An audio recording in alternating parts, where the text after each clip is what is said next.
What's up, guys? Welcome to the Waxman Show. I'm just here today with one of my good friends and top tier business valuation expert, Will Harris here. Welcome, Will. Thank you for having me. Absolutely. So me and Will go back a couple years now. Groomsmen at a wedding, and super grateful for our relationship. But he's top tier at what he does, and really a professional, and has a very unique position in business that he focuses on. So you want to talk a little bit about what you do? Sure. So I'm a business valuation specialist. So I appraise businesses for several reasons, including what we're going to talk about today: buy-sell agreements to help business owners plan their exits in the event when they need to buy out one of their shareholders at a certain point in time. We also do a lot of work with mergers and acquisitions, estate and tax planning, and I also testify in court a lot as an expert witness, both federal and state court. Cool. I mean, going back, I know that when we were talking, you didn't think that this is what you were going to do before. So how'd you end up here? Sure. So I was an athlete during a lot of my younger years. I played football all the way through my sophomore year in college. I didn't know what I wanted to do yet. I knew I was good with numbers, but really just focused on sports at that point in time. But that didn't work out. I had a few injuries, had to reevaluate what I wanted to do. I said, I I was cashing checks at a bank.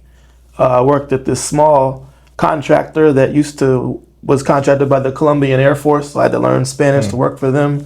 Did that through college. I figured, I'm pretty good at numbers and this finance thing, so let me see what I can go with that. So I went to FIU, got my master's degree in finance.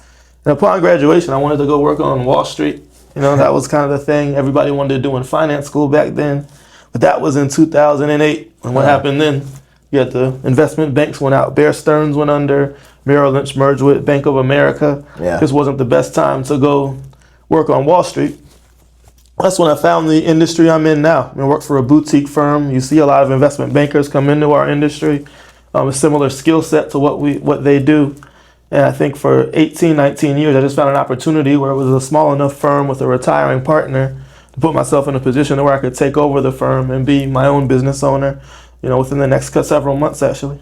Cool. This is your first job out of college? Yeah, first job out of college. I've been doing this for almost 20 years now. Yeah. Wow, that's cool. How did you get connected with Gary? So I think actually through Career Builder back then. That was the website I was using on job boards. Yeah. It was during a recession, so there weren't a lot of opportunities coming up. And I think it just became a good fit. I did a project at FIU, an M&A project. We each had to pick a merger and acquisition transaction and kind of do a report, an analysis about it.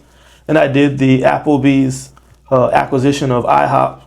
And then I get Gary and the guy that hired me at that time were reading the report and said, wow, we really like what they're teaching at FIU. And that's kind of how I got my foot in the door there. Nice. It just became a matter of, like any other firm, you start out as an analyst, you start to work your way up. And then I just found an opportunity, the exit opportunity to eventually take over the firm, and we'll see where we go from there. Yeah. I feel like a lot of people start in a place and they either want to buy out their partner one day, stay there forever, or leave. I guess those are kind of the only three options. Right. When was the conversations that you had with Gary? When did those start about the buyout? Sure. So I think about as in 2020, COVID happened. So that's when we do a lot of litigation work. So I think a lot of courts were closed, trials were put off, and they start to wonder, what's going to be next with us. We had an office lease expiring in 2022 at the time. And I think at that point, it just made sense for us to both sit down, determine what our future was going to be. And we just found working from home, we were so much more efficient. We had 2, 3, 4 of our best years we've ever had. And I think it just kind of extended that transition period. So it wasn't a situation where I just had the rug pulled from under me, just handed me the bag and said bye.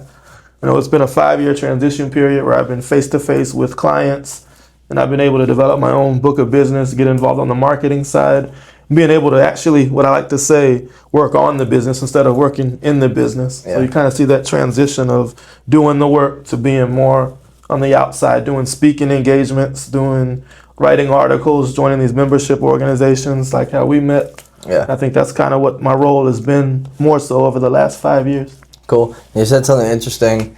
You guys were more productive working remote. Right. Why do you think that is? I think in our case, we just had a lot of longtime employees with the firm, and it's a time thing. I mean, I live in Brickell, but our office was in Plantation. So that's that could be anywhere from 30 minutes to 2 hours. Yeah, if the weather's down like and back this. commute. So I'd rather spend 2 hours driving to an office when I can use those 2 hours doing something productive, such as, like I said, marketing the business, writing an article, doing things like this. Yeah. So I just think time productivity just became so much better with COVID. The number of meetings after COVID, and then the number of meetings you can fit in a day. You used to have to have a meeting in Boca. You have to drive to Boca, meet in person, and that could be a 4-hour chunk out of your day. But now you can just schedule Zooms and have probably 3, 4, 5 meetings and appointments lined up throughout the day. So I just think it's just improved efficiency. Now, there are advantages in the office if you have a large staff and have to train people. I think it's important to have an office, but this is just work for us. Cool. So I was just in Arizona with Cardone Ventures, which is really all about private equity and valuing and just scaling and selling your business one day. For people that are out there, like I remember I went to One America, the insurance carrier, and they said that 76% or something like that of business owners, their game plan is to sell their business one day, but they have no idea of what their business is actually valued at. Right. Yeah. Like, where do you come in?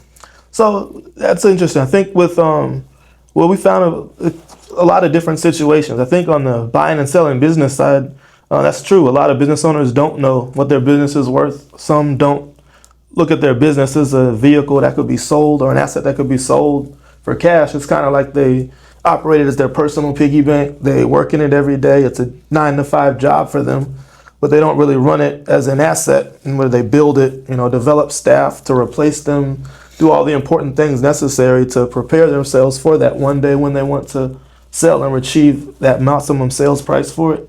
Why do you think that is? Like, I've experienced that. My dad's like that. I work like that pretty much. But how do you do that from the start? Well, remember, you're entrepreneurs, so you have an idea. And I think the challenge with entrepreneurs is they think they can do everything. They want to do the marketing. They want to do the finance. They want to do the running the business, operating the company. They want to do sales, business development. We look at the best, the blue chip companies throughout the world. They have a whole set of staff for people to divide those specific tasks. Think about business school. All of those are separate disciplines that have specialists in each category. So I think that entrepreneurial mindset's great for getting the business off the ground, developing your idea, and prospering. But at some point, you want to develop a business that can run on its own without you. Right. I think that'll make it more valuable and more saleable down the road. You see businesses a lot from, I feel like Alex Hormozi's group at acquisition.com and Cardone at Cardone Ventures, they both kind of talk about this like $1 million a month, $10-12 million range, to where you actually like start building shit out like that. Like they both are like, just focus on growing your revenue, just wear a million hats and do whatever the heck you got to do until you get there.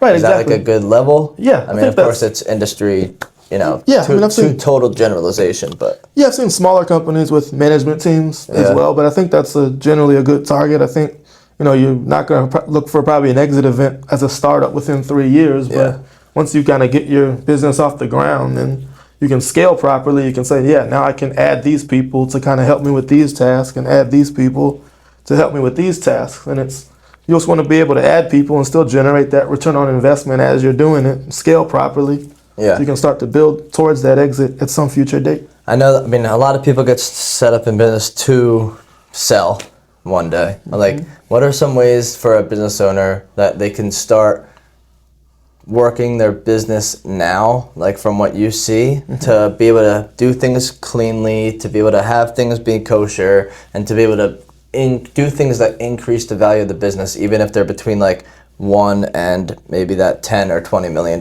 range? Sure. So I think one, you want clean sets of financial statements. What you'll see is public companies, the goal is to show profit for the shareholders. Private companies, the owner's goal is to minimize taxes. So they're going to show tax returns with zero profit or losses so they can avoid paying taxes. So how do they do that? They're writing personal expenses through the business. They're writing off things. They write off their cigars, write off their car payments. Cigars are not tax deductible? If you can get away with it, your CPA I'm not giving tax advice, but your CPA lets you get away with it. Our CPA lets us get away You can do that. But they expense everything. They don't want to show profit. And look, that's temporary because, yeah, you'll save money on taxes in the near term. But when a buyer comes to Right. make you an offer and they see your 5-year history and you're not showing any profit, they're going to be like, wait a minute, what am I buying here? Yeah. Think about when you buy a business, ultimately you're just buying a stream of profit that you can distribute to yourself and earn that return on investment. So if they're not seeing profit, it's going to make it that more challenging to get your financials clean and show, that upward trajectory of growth and revenue and profit that the buyer or the company wants to see. Yeah, speaking of that, I was just learning yesterday about quality of earnings and how to properly set up your business like you're talking about so that you take out one-off situations if you're making a big investment or like moving to a new office, like, you sign a lease for 5 years. That's a big investment up front and then rent every time. Right. But how does that play a factor or first explain what quality of earnings is, and then maybe how does that play a factor in when you're valuing businesses? Sure. So that's something where we get involved in the process. Think about what I just talked about. You have taxable income where you're trying to show little profit as possible, so you're not paying taxes. So there's things you can do, like you can buy equipment, office equipment, furniture, accelerate the depreciation, show lower profit. You can, expense certain items that aren't really operating business expenses, but it's allowable under the tax law, so you can show lower profit. So quality of earnings report, you'll bring in someone like myself, or CPA firms do this a lot. They'll say, okay, we'll look at what we call earnings before interest, taxes, depreciation, and amortization. And the people that do this stuff a lot call it EBITDA. You'll look at it unadjusted, and then you'll make what we call adjustments. We'll adjust your different expenses. We'll adjust your personal non-operating expenses, try to find revenues that may be one time and may not recur again, and try to adjust that EBITDA to anything we can find. So maybe it goes from 1 million to 1.7 million, and that's what we'll call an adjusted EBITDA figure, and that'll be the basis of what we value it on, as opposed to just looking at tax returns, pulling numbers, and trying to number crunch off that. What percent of your business is just doing valuations of businesses for bigger companies and buyouts versus disputes between partners? Well, apparently in Miami, we're in the fraud capital of the world. So typically in Florida, I think we do a lot of litigation work, but I think it changes. I think with interest rates going up, M&A activity may slow down.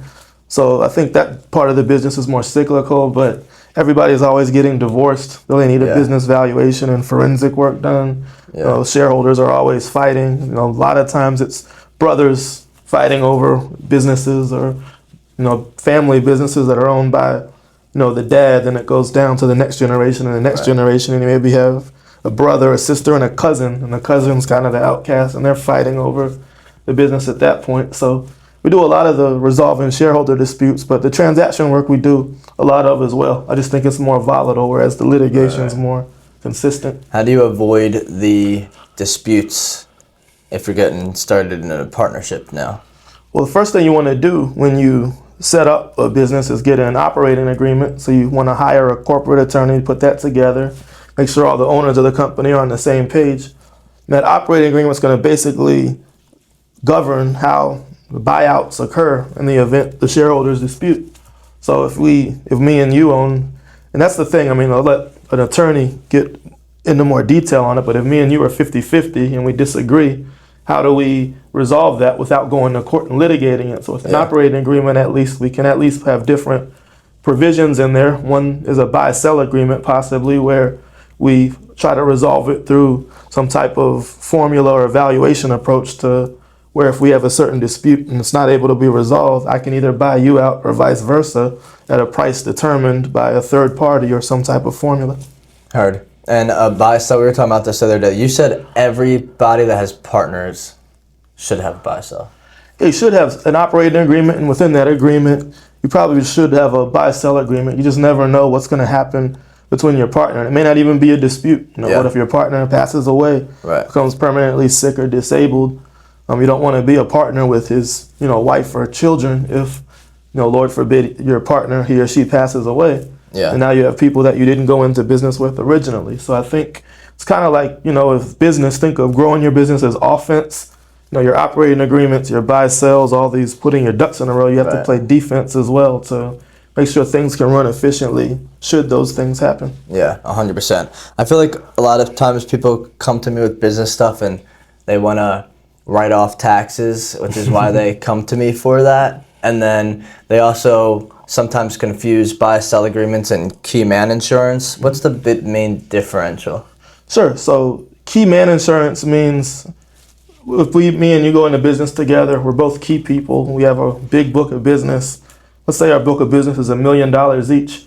If I pass away, $1 million of revenue goes away. And if that's 50% of our total revenue, that's going to really hurt the business and it's going to impact your ability to continue to go forward. If we have key man insurance protecting us both, upon me or you passing, we can have a life insurance policy that basically buys out or comes into, the company would be the beneficiary rather. Right. Now you have funds to either use for marketing and working capital purposes to help grow the business or hire somebody to replace the shareholder that passed away. Yeah. And it's kind of a way to offset that risk. So I look at key man insurance as the risk reduction mechanism. You can reduce the risk of losing a key person in the firm. A buy-sell agreement is more so, wow, am I going to buy you out in the event you pass away? Because I'm not going to have, we operate the business, we're investing it to grow the company, we're distributing funds when we have excess cash on hand, but we're not really saving money to buy out somebody for millions of dollars. So having to come up with that cash and immediately to buy someone out could have a burden on a company. So if you have a buy-sell agreement where we determine what the buyout price is, someone like Josh can write a life insurance policy to basically put into the business, or whether the business or the shareholder is the beneficiary, and have that cash available to buy out the estate upon death. It's another way to hedge that risk in the event of losing a partner. And you said if the business is the beneficiary, it's taxable. Well, it's disputable. It's this dispute. I know there's a recent tax court case.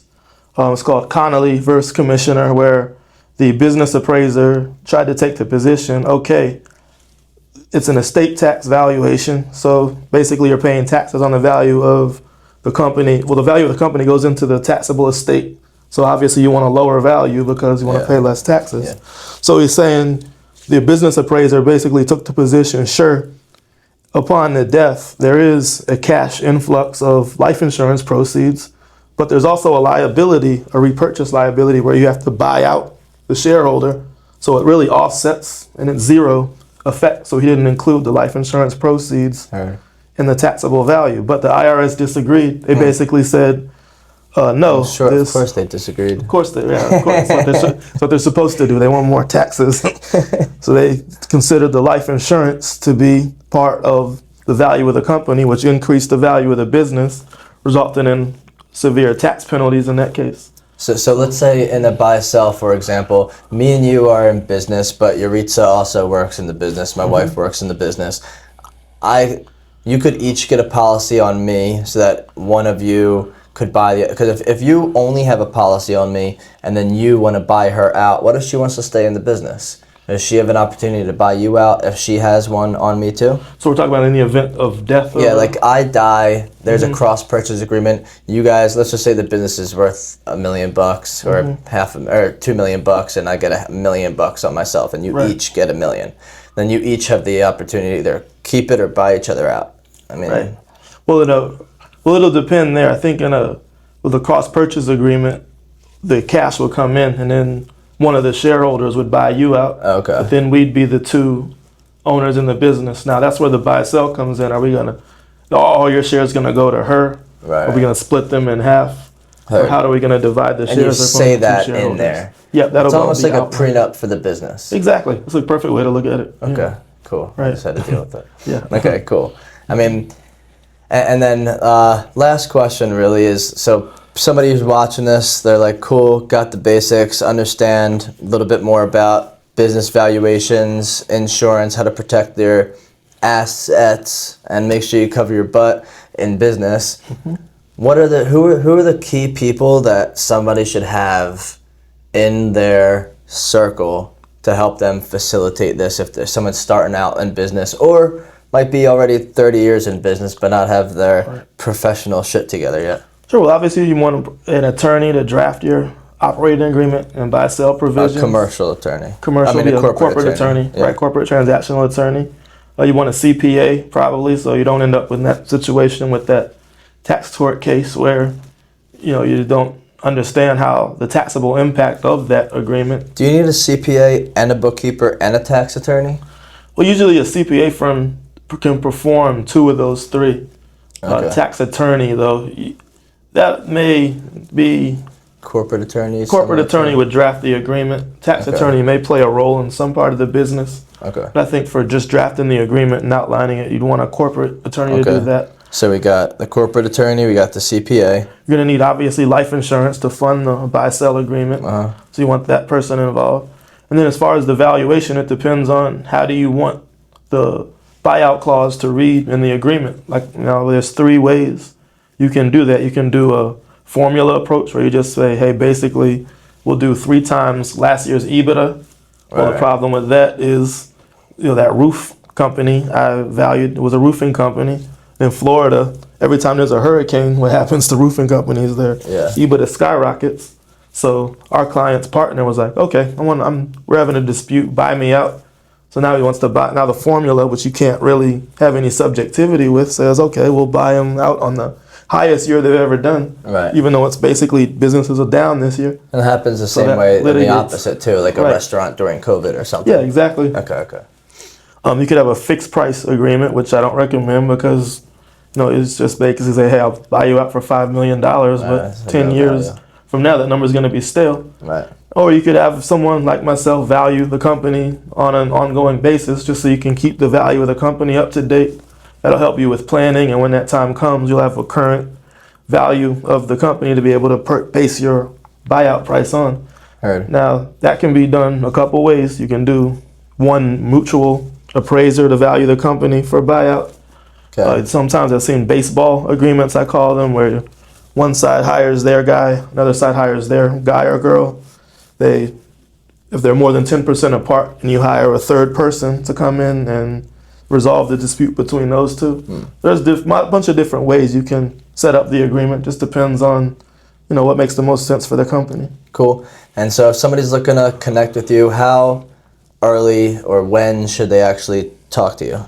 I would recommend even at any point in the process, we've done startups. We just did one last year where a company just started and they were proactive and they got their insurance policy. They needed a value of the business to get the amount of the death benefit. Right. And we've been updating their valuation regularly. And we've also done some that have been later in the process. I think it's never too late to plan. I think you always want to have these agreements in place because if not, litigation can be very expensive. You don't go into business anticipating suing your partner. Right. But, it happens, and that's a very big industry.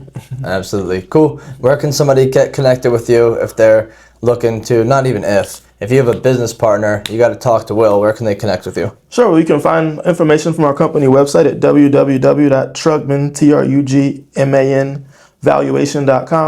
or you could just send me a message on IG. I'm at WillHarris704. I'm not very active on IG, but I do respond to messages, believe it or not. Any other questions? Yeah, feel free to reach out, or if you can reach out to Josh as well. Awesome. Cool, man. Well, thank you so much for your time. Thank you for having me. Appreciate you. And we'll see you back here on the next episode of The Waxman Show. Thank you.